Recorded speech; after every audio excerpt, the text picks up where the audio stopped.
From बू two wow. जी हां, हार्दिक पांड्या की कहानी बू से वाव तक पहुंच गई है और यह सब कुछ 2 महीने में हो गया। अभी हाल फिलहाल में जब आईपीएल शुरू हुआ था वहां पर मतलब ऐसा नहीं, आप देखो ना कैसा इत्तेफाक है ना कि आप बू किए गए किसी और के डिसीजन की वजह से और उसके बाद प्रेशर की वजह से आपने परफॉर्म नहीं करा, एक भी मैच में परफॉर्मेंस नहीं आई।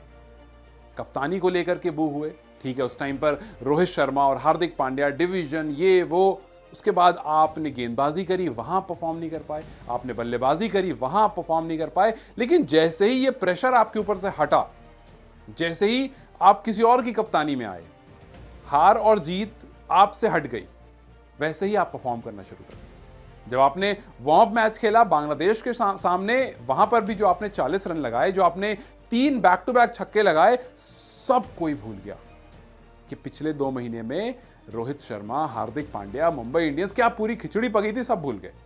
क्योंकि सबको दिख गया वो हार्दिक पांड्या जिसको लोग एक्चुअली में पसंद करते हैं। जब हार्दिक पांड्या ने वो कुछ 22-23 बॉल में 40 रन जड़ दिए, 3 बैक टू बैक छक्के लगा दिए, तो लोगों ने कहा कि यार यही तो वो हार्दिक पांड्या है। चलो भूल जाते हैं मुंबई इंडियंस वाले हार्दिक पांड्या को, भूल जाते हैं क्या हुआ उनको इस दिनों में, इसको चेयर करते हैं। और जब वार्म अप में चेयर करा तो जैसे ही लीग मैच स्टार्ट हुआ T20 वर्ल्ड कप का, जहां से आपको जीत करके सुपर 8 में पहुंचना है, पहला मैच आयरलैंड के सामने खेलते हो एक अच्छी बॉलिंग कंडीशन में, 4 ओवर में 27 रन देकर के 1 मेडन और 3 विकेट ले लेते हैं। अच्छी लेंथ पर बॉल गिरती है, अच्छी विकेट्स मिलती हैं और सब फिर कहते हैं कि यार क्या टॉप क्लास स्पेल करा हार्दिक पांड्या। मतलब 2 महीने के स्पेल में जहां पर बूइंग हो रही थी, अब बूइंग का बी भी नहीं हो रहा है, लेकिन अब वाव हर जगह हो रहा है, सोशल मीडिया पर वाव, हर जगह वाव, मैदान में अप्रिसिएशन, जहां पर जो ऑडियंस उनको बू कर रही थी उसी प्लेस पर वो ऑडियंस खड़ी है और वो ऑटोग्राफ ले रही है। आयरलैंड ने 16 ओवर में सिर्फ और सिर्फ 96 रन बना करके 10 विकेट गंवा दिए, जिसमें हार्दिक पांड्या ने जो शुरू की 18 बॉल डाली उसमें 13 डॉट बॉल थी, 3 विकेट इनके नाम थे, 27 रन इन्होंने 4 ओवर में कंसीड किए। तो देखो किस तरह से हार्दिक पांड्या ने, और पहला 3 तो बहुत अच्छा था, पहले 3 ओवर में तो 1 मेडन भी था, 13 रन थे और 3 विकेट आ चुके थे, तो आखिरी ओवर में 14 रन आ गए। वरना हार्दिक पांड्या का जो स्पेल था, हालांकि 4 में 27 बुरा नहीं है, लेकिन ये और बेहतरीन लगता। खैर, जैसा मैंने कहा, अच्छे पिच पर गेंदबाजी कर रहे थे, अच्छी पिच थी, इस वजह से आज बहुत गेंदबाजों को बहुत फेवर मिला और एक बूस्ट मिला कॉन्फिडेंस में, क्योंकि अगला मैच आपको पाकिस्तान के खिलाफ खेलना है।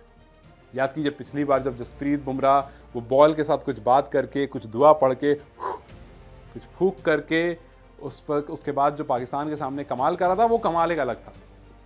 और एक बार फिर से पाकिस्तान के सामने गेंदबाजी करने जा रहे हैं।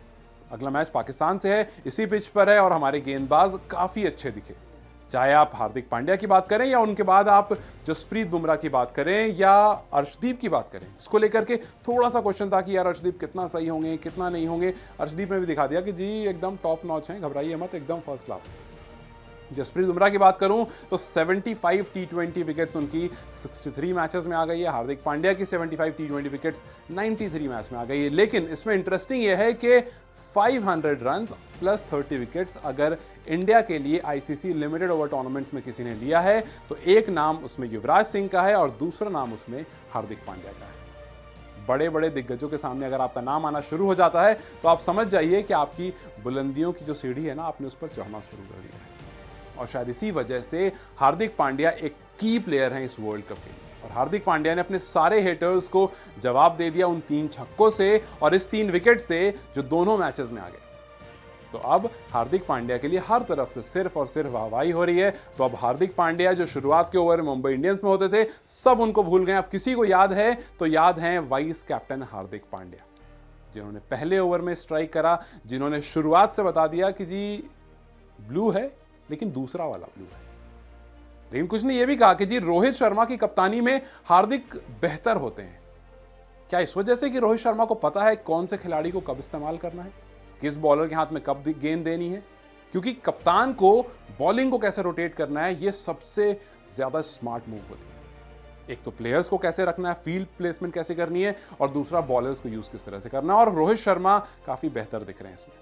लेकिन credit obviously goes to Hardik Pandya. जिस तरह से हार्दिक पांड्या ने खेला है, बहुत लोगों ने उन पर डाउट किया था, लेकिन अब उनकी सक्सेस को सेलिब्रेट करने का टाइम आ गया है। और Hardik Pandya is now among India's top 5 wicket taker in T20 world cup. जी हाँ, टॉप 5 में सबसे ऊपर नाम अश्विन का है, 24 इनिंग में 32 विकेट, फिर जडेजा का है 23 इनिंग में 21 विकेट, फिर हार्दिक पांड्या का है 14 इनिंग में 16 विकेट, और फिर हरभजन सिंह का है 18 इनिंग में 16 विकेट। ये कुछ वो 5 नाम हैं जो आईसीसी टूर्नामेंट्स में आपको दिखे हैं, और उसमें हार्दिक पांड्या का नाम अब 4th पर आ गया है। तो खैर बहुत सारे क्वेश्चंस थे सिलेक्शन को लेकर के, और बहुत सारी परफॉर्मेंस और ये वो, उन्होंने दिखा दिया कि जी मैं क्लच प्लेयर हूँ और आपको बड़े मैचेस में काम करके दूंगा। तो खैर चलिए देखते हैं क्या दोबारा से कुछ मंत्र, कुछ दुआ पढ़ी जाती है, और क्या दोबारा से पाकिस्तान के सामने हमारे गेंदबाज कमाल करते हैं जैसा अक्सर आईसीसी टूर्नामेंट्स में करते हैं। क्या एक बार फिर से हम जीत की तरफ आगे बढ़ते हैं, और जो हाल आयरलैंड का हुआ है कुछ ऐसा ही हाल पाकिस्तान का होता है, या फिर कुछ और। खैर कुछ और की तरफ नहीं बढ़ते हैं, लेकिन फिलहाल इस वीडियो को यहीं तक रखते हैं और उम्मीद करते हैं कि आगे आने वाले मैचेस में इंडिया की परफॉर्मेंस कुछ ऐसी ही हो। लेकिन जाते जाते आपके लिए हर बार की तरह एक सवाल, कि आपको लगता है हार्दिक पांड्या पाकिस्तान के सामने उतने ही इफेक्टिव होंगे जितना यहाँ पर हुए? अपनी राय मुझे कमेंट सेक्शन में जरूर बताएं। वीडियो अगर पसंद आई उसे लाइक और शेयर जरूर करें।